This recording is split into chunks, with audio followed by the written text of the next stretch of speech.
Obviously. That's it? Okay. So much spaghetti western. There is some high noon, there's the good, the bad, and the ugly. I loved it. Oh, good. That was something you also thought when, of course, you sit down and direct them. Yeah, I mean, I think it's hard to reinvent the genre. I mean, so much of that is in our DNA. I mean, for me, growing up, that was those are the movies that were most informative to me. And we have a hero who thinks of himself as a, starts to become this kind of Western hero. And I think he's watched a lot of spaghetti westerns. He did. He had the knowledge, right? Exactly. So much so he was trying to figure out who he was. Aren't we all? I think so. And who doesn't want to try to, fit in? Who doesn't want to be loved? I mean, I think it's a very, on the one hand, existential issue, but also a very kind of simple case of, trying to belong. And then again, Endo, the possibility to invent himself. I mean, nobody knows who he is. So if you were not a movie director, and you would find yourself in the same situation, who would you be? I don't know. I think I would be a street musician. Street musician. Yeah, All right. Begging for quarters. Do you play music? Yeah, I play guitar. Okay. Another thing that I thought it was fantastic, and I saw some clips, is that usually is motion capture. Here it was emotion capture. You captured the emotion of the actor. You made them, they put them all together, so they were actually acting a lot.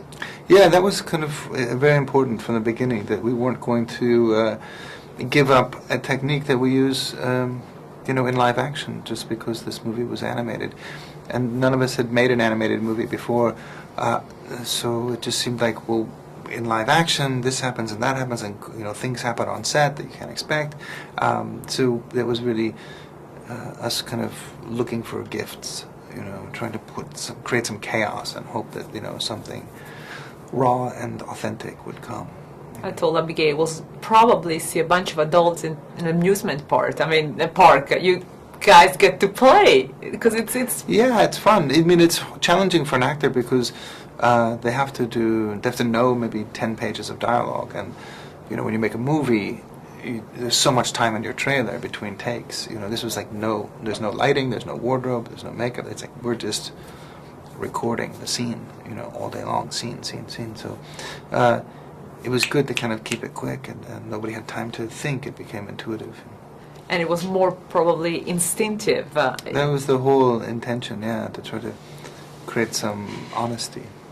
Besides, when you have actors leading their voice to character, the fact that they are close into a bubble, don't let them... I felt it real. I felt like they were really living, and then looking at the clips after that, I was like, that's why, because they were enjoying and they were really living the moment.